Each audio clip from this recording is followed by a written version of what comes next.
누가복음 7장 1절부터 10절까지의 말씀입니다. 제가 봉독하겠습니다. 예수께서 모든 말씀을 백성들에게 들려주시기를 마친 후에 가버나움으로 들어가시니라. 어떤 백부장의 사랑하는 종이 병들어 죽게 되었더니 예수의 소문을 듣고 유대인의 장로 몇 사람을 예수께 보내어 오소서 그 종을 구해주시기를 청하지라. 이에 그들이 예수께 나와 절하여 간절히 구하여 이르되 이 일을 하시는 것이 이 사람에게는 합당하니이다. 그가 우리 민족을 사랑하고 또한 우리를 위하여 회당을 지었나이다 하니 예수께서 함께 가실새 이에 그 집이 멀지 아니하여 백부장이 벗들을 보내어 이르되 주여 수고하지 마옵소서. 내 집에 들어오심을 나는 감당하지 못하겠나이다. 그러므로 내가 주께 나아가기도 감당하지 못할 줄을 알았나이다. 말씀만 하사 내 하인을 낳게 하소서. 나도 남의 수하에 든 사람이요 내 아래에도 병사가 있으니 이더러 가라 하면 가고 저더러 오라 하면 오고 내 종도로 이것을 하라 하면 하나이다. 예수께서 들으시고 그를 놀랍게 여겨 돌이키사 따르는 무리에게 이르시되 내가 너희에게 이르노니 이스라엘 중에서도 이만한 믿음을 만나보지 못하였노라 하시더라. 보내었던 사람이 집으로 돌아가 봄에 종이 이미 나아 있었더라. 아멘. 오늘은 예수님께서 백부장의 종을 치유하시는 사건을 통해서 함께 은혜를 나누고자 합니다. 예수님이 사역하시는 가운데에 사람들의 믿음에 대해서 주님이 평가하시는 그런 말씀을 하실 때가 있었습니다. 어떤 사람에게는 내가 이스라엘 가운데에서도 이만한 믿음을 만나보지 못했다 이런 칭찬을 하시기도 하고 또 베드로에게는 참 너 어찌하여 의심하였느냐 믿음이 적은 자여 이렇게 평가하시는 말씀을 하시기도 했습니다. 또 어떤 여자에게는 어떤 사람에게는 내 믿음이 참 크다 너의 소원대로 될지어다 이렇게 말씀하시기도 했죠. 여러분 예수님이 이렇게 사람의 믿음을 평가하신다라고 하는 점을 우리가 알 수 있는 것입니다. 우리의 믿음의 행동을 보면은 예수님이 참 어떨 때는 놀랍게 여기시기도 하고 깜짝 놀라시기도 하고 또 주님이 어떨 때는 크게 실망하는 그런 모습을 보이시기도 했다라고 하는 것이죠. 베드로 같은 경우에는 늘 주님 곁에서 주님의 말씀을 듣고 주님과 함께 사역을 하면서 그 믿음에 대해서 직접 보고 들은 사람이 아니겠습니까?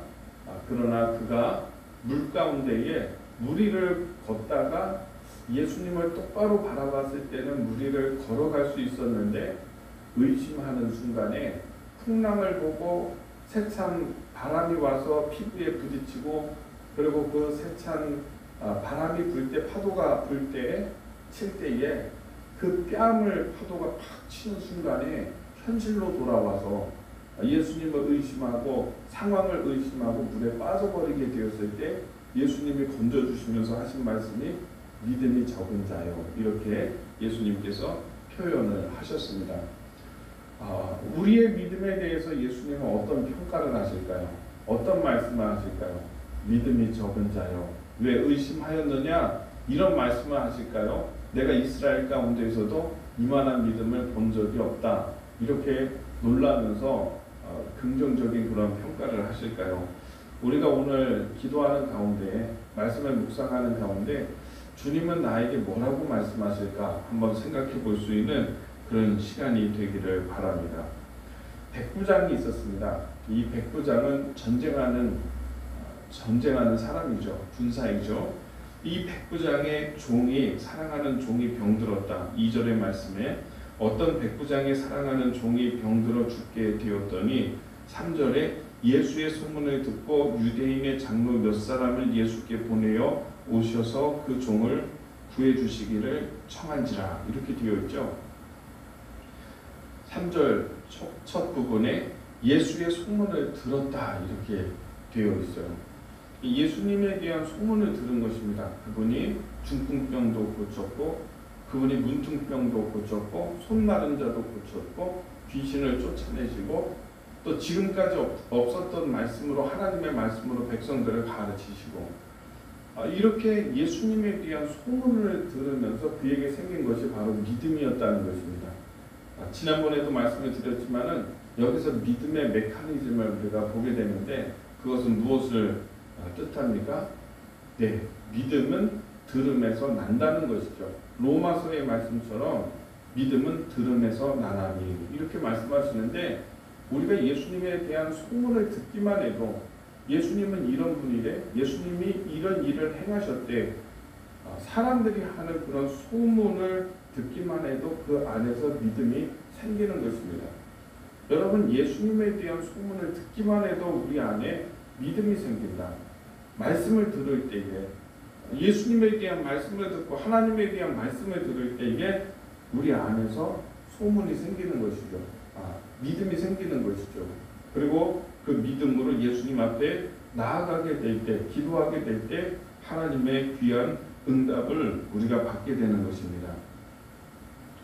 오셔서 소문을 듣고 이분이 나의 문제, 내 종이 병든 이 문제를 해결하시겠구나라고 믿었다는 것이요. 그래서 장로 몇 사람을 청해서 우리 집으로 오셔서 이 종을 고쳐주십시오 이렇게 청한 것입니다. 4절의 말씀에 이에 그들이 예수께 나아가 간절히 구하여 이르되 이 일을 하시는 것이 이 사람에게는 합당하나이다 이렇게 고백합니다. 이 사람에게 이 사람의 소원대로 들어주십시오. 이 사람은 우리를 위해서 좋은 일을 하고 회당도 지어주었습니다. 이런 이야기를 합니다. 그래서 6절의 말씀에 보면 예수께서 함께 가실새 이에 그 집이 멀지 아니하여 백부장이 벗을 보내어 이르되 주여 수고하지 마옵소서 내 집에 들어오심을 나는 감당하지 못하겠나이다. 여러분, 이 백부장의 믿음은 또한 어떤 믿음이었습니까? 겸손했다는 것입니다.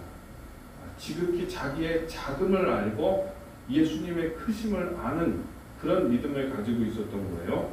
그래서 이 백부장은 가만히 생각해 보니까 내가 실수했다. 그 예수님이 우리 집에 들어오시는 것을 나는 감당할 수가 없는데 그분은 지극히 크신 분이시고 선하신 분이시고 그분은 하나님의 아들이신데 자기는 전쟁하고 전투하는 사람을 많이 죽인 그런 군인이잖아요. 나는 죄인인데 내가 잘못했구나. 우리 집까지 오실 문제가 아니었구나. 우리 집에 오시는 것을 내가 감당할 수 없는 존재이구나. 이것을 스스로 깨닫게 된 거예요. 생각해 보니까 내가 잘못했구나. 그리고서 얼른 또 다른 사람을 보냅니다. 6절에 말씀해 보면 예수께서 함께 가실새 이에 그 집이 멀지 아니하여 백부장이 벗들을 보내어 이르되 주여 수고하지 마옵소서 내 집에 들어오심을 나는 감당하지 못하겠나이다. 급하게 사람들 보내서 저희 집에 오시는 거 나는 감당할 수 없습니다. 그냥 말씀만 하십시오. 7절에 그러므로 내가 주께 나아가기도 감당하지 못할 줄을 알았나이다. 내가 깨달았습니다. 내가 가만히 사람들 청해서 예수님 우리 집으로 모셨다가 그렇게 했다가 내가 가만히 생각하는 가운데 깨달았습니다. 나는 주님이 우리 집에 들어오시는 사실을 내가 감당할 수가 없는 존재이구나. 그것을 알았나이다. 그러니 수고하지 마십시오. 그냥 말씀만 하사 내 하인을 낫게 하소서. 네. 주님이 우리 집 오시는 거 감당할 수 없고요. 또한 주님 그런 수고를 하실 필요도 없습니다. 주님이 말씀만 하십시오. 이렇게 얘기했어요. 그리고 8절의 말씀에 보면 나도 다른 사람의 수하에 든 사람이고 내 밑에도 내 수하에 든 사람들이 있는데 내가 말할 때 내가 이리로 가라고 하면 내 수하들은 이리로 가고 저리로 가라고 하면 저리로 갑니다. 그대로 내가 말하는 대로 됩니다. 그러니 나의 주인이신 당신께서 말씀을 하십시오. 말씀만 하시면 모든 것이 그대로 되는 것을 나는 믿습니다. 이렇게 고백을 했던 것입니다. 9절의 말씀에 예수께서 들으시고 그를 놀랍게 여겨 돌이키사 따르는 무리에게 이르시되 내가 너희에게 이르노니 이스라엘 중에서도 이만한 믿음을 만나보지 못하였노라 하시더라. 10절에 보내었던 사람들이 집에 돌아가 봄에 종이 이미 나아 있었더라. 여러분, 정말 대단한 믿음이 아닙니까? 이 사람은 그냥 단지 예수님에 대해서 소문을 들었어요. 소문을 들었다고. 예수님에게 직접 가르침을 받은 적도 없어요. 예수님을 만나본 적도 없어요. 일면식도 없어요. 그러나 그분에 대한 소문을 듣고 이 사람은 믿음이 생겼어요. 그분이 오시면 우리 집에서 이 종이 치유를 받겠다. 이런 믿음이 들었다는 거예요. 그런 믿음이 든 것도 참 대단한데 이 사람은 겸손한 믿음까지 있었어요. 그래서 주님, 자기의 자금을 알고요, 예수님의 크심을 아는 겸손한 믿음이요. 당신이 저희 집에 오는 거 감당할 수 없습니다. 나는 사람을 많이 죽인 사람입니다. 나는 전쟁하는 사람입니다. 나는 사람들 많이 죽였는데 당신 같은 분이 저희 이런 집에 어떻게 오실 수 있습니까? 하면서 주님, 수고하지 마십시오. 그냥 말씀만 하십시오. 말씀하신 대로 된다라고 생각하는 그런 믿음인 것입니다.